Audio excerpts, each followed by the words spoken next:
জান্নাতি পোশাক কে সর্বপ্রথম পাবে, কে পরবে?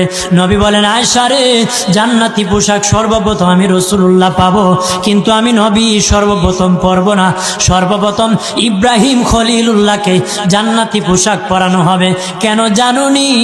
ইব্রাহিম নবীকে নমরুদের আগুনে যখন ফেলে দেওয়া হয়েছিল, দুনিয়ার সব ছেড়ে দিয়েছিল, বাড়ি ছেড়ে দিয়েছিল, সম্পদ ছেড়ে দিয়েছিল, মা বাবা ছেড়ে দিয়েছিল, এমনকি গায়ের জামা যখন খুলে নেয়, ইব্রাহিম কয়েক কাপড় ছেড়ে দিতে পারি, আমার আসমানের মালিককে ছেড়ে দিতে পারি না।